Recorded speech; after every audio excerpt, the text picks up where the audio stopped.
Ada kekuatan besar dalam kemandirian seorang perempuan. Tapi, pernahkah kamu bertanya, apakah kemandirian itu lahir dari keberanian atau dari lubang besar akibat absennya sosok pelindung? Hari ini, kita bicara tentang luka yang tak terlihat. Sesuatu yang sering dianggap sebagai kekuatan, padahal sebenarnya adalah dampak dari sebuah kehilangan yang tak pernah diselesaikan. Ini adalah pola risiko yang ditemukan pada banyak kasus, bukan takdir yang pasti dialami semua orang. Membahas topik ini memang tidak mudah. Karena itu, jika kamu merasa pembahasan seperti ini penting untuk membuka perspektif baru, bantu kami untuk terus menyuarakan hal-hal yang jarang dibicarakan. Luangkan 1 detik untuk menekan tombol like dan subscribe agar video ini bisa sampai kepada mereka yang mungkin sedang berjuang dalam diam.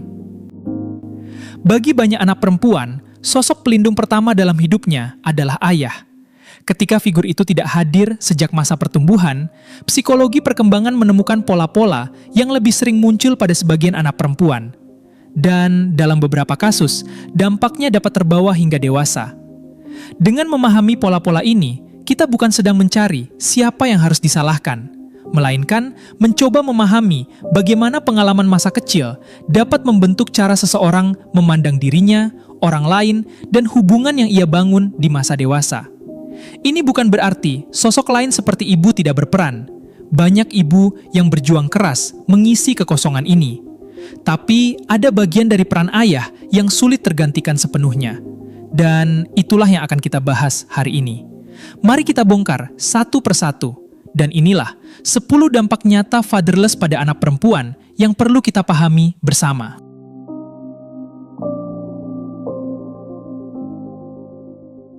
Tanpa figur ayah yang seharusnya memberikan rasa aman dan stabilitas, seorang anak perempuan seringkali harus belajar menghadapi badai emosinya sendirian.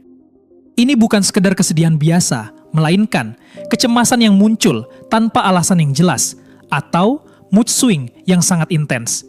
Karena di masa pertumbuhannya, ia tidak pernah mendapatkan bimbingan yang tenang untuk mengelola rasa takut atau tekanan hidup dari seorang ayah. Emosi tersebut lebih rentan menjadi monster yang tak terkendali. Ia bisa tumbuh dengan sistem saraf yang lebih waspada. Merasa seolah dunia adalah tempat yang berbahaya, karena ia kehilangan salah satu jangkar emosional yang biasanya diberikan oleh sosok ayah.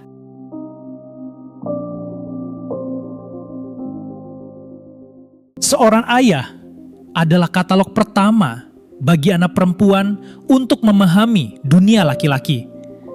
Tanpa sosok ini, ia bisa kehilangan peta untuk mengenali kualitas pria yang baik dari yang buruk.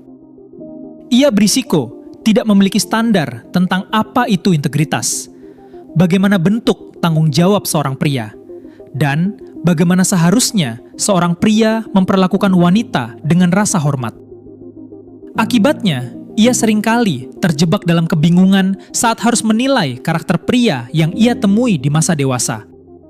Ia tidak punya standar pembanding, sehingga ia seringkali menganggap perilaku manipulatif sebagai bentuk kasih sayang. Hanya karena ia tidak pernah melihat contoh yang sebaliknya.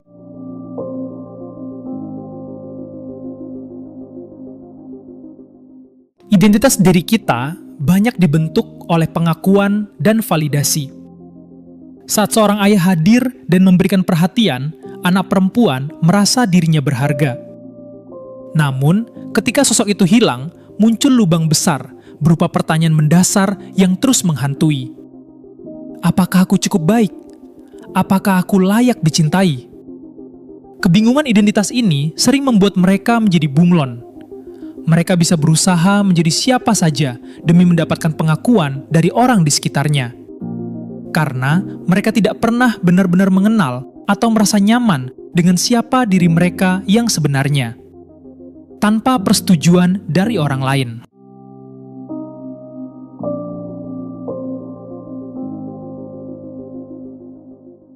Ini adalah salah satu dampak yang paling fatal. Rasa haus akan perhatian dan validasi yang tidak terpenuhi oleh sosok ayah seringkali dimanifestasikan dengan cara yang keliru. Banyak perempuan yang tumbuh dalam kondisi ini justru mencari ayah di dalam diri pria lain secara tidak sadar. Mereka cenderung memberikan komitmen, kasih sayang, bahkan tubuh mereka kepada orang yang salah, hanya karena orang tersebut memberikan perhatian manis yang selama ini kosong. Ini adalah bentuk pencarian kompensasi yang sangat merugikan, karena mereka sebenarnya sedang mencari penyembuhan, tapi justru masuk ke dalam jebakan yang lebih dalam. Bagaimana cara menetapkan batasan yang sehat? Bagaimana cara berkomunikasi saat ada perbedaan pendapat tanpa merasa terancam?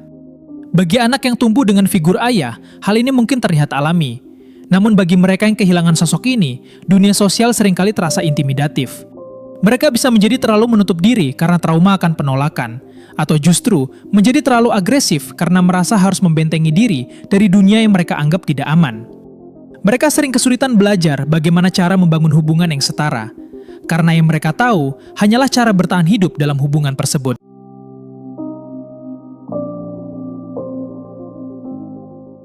Melihat hubungan orang tua adalah cara anak belajar tentang komitmen jangka panjang. Jika ayah absen, gambaran tentang pernikahan yang stabil dan sehat bisa menjadi kabur, atau bahkan tidak ada. Muncul ketakutan bawah sadar yang mendalam bahwa jika orang terdekat saja bisa pergi, apa yang menjamin orang lain akan tetap tinggal? Ketakutan akan pengkhianatan ini menjadi beban mental yang berat, membuat mereka ragu untuk berkomitmen atau justru merasa bahwa pernikahan adalah teka-teki yang menakutkan dan berisiko berakhir dengan kegagalan.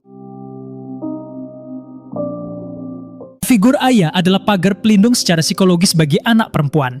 Tanpa pagar ini, mereka lebih rentan menjadi target eksploitasi, baik secara fisik maupun emosional.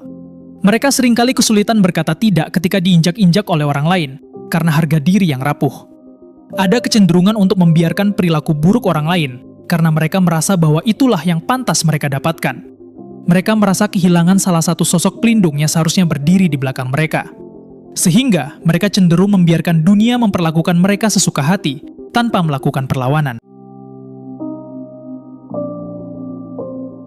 Membuka diri adalah bentuk keberanian terbesar dalam sebuah hubungan. Namun, bagi anak yang kehilangan figur ayah, pria seringkali diposisikan sebagai sosok yang bisa pergi kapan saja. Akibatnya, muncul mekanisme pertahanan diri yang ekstrim. Aku akan meninggalkan dia duluan sebelum dia meninggalkan aku. Pola ketakutan akan ditinggalkan ini membuat hubungan romantis menjadi medan pertempuran batin yang tak henti-hentinya. Mereka bisa menghancurkan hubungan yang sebenarnya baik, hanya karena mereka tidak percaya bahwa ada orang yang akan benar-benar tinggal.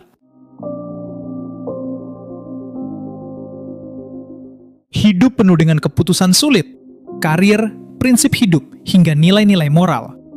Ayah biasanya memberikan perspektif yang berbeda, yang lebih objektif dan rasional dalam memandang realita. Tanpa itu, pengambilan keputusan seringkali didasari oleh emosi sesaat atau rasa tidak percaya diri yang luar biasa. Mereka merasa harus memikul beban tanggung jawab sendirian, tanpa ada tempat untuk bertanya atau sekedar divalidasi pilihannya. Ini membuat mereka sering ragu pada diri sendiri dan merasa terisolasi setiap kali harus menghadapi persimpangan besar dalam hidup.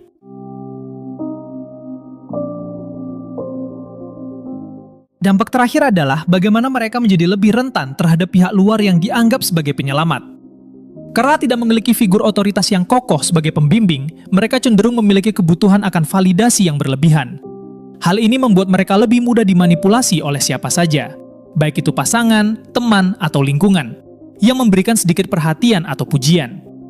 Mereka bisa kehilangan kendali atas hidupnya sendiri dan selalu mencari sosok pelindung di luar, meski sosok tersebut seringkali justru membawa dampak yang lebih destruktif bagi hidup mereka. Melihat 10 poin tadi, mungkin kamu merasa beberapa bagian dari pembahasan ini terasa dekat dengan pengalamanmu. Mungkin kamu merasa lelah karena harus menghadapi semua ini sendirian. Namun ingat, mengetahui dampak-dampak ini bukanlah hukuman bagi masa depanmu. Ini adalah cermin untuk melihat di mana retakan itu berada. Mengakui bahwa ada luka adalah langkah paling berani untuk memutus rantai trauma ini. Kamu tidak ditakdirkan untuk terus menjadi korban dari ketiadaan masa lalu. Kamu punya kendali penuh untuk mendefinisikan ulang siapa dirimu mulai hari ini. Ingat, ini bukan ramalan tentang siapa dirimu, tapi peta untuk memahami dari mana lukamu berasal. Terima kasih sudah menyimak sampai akhir.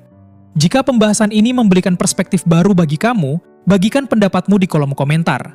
Mari saling menguatkan. Sampai jumpa di pembahasan berikutnya.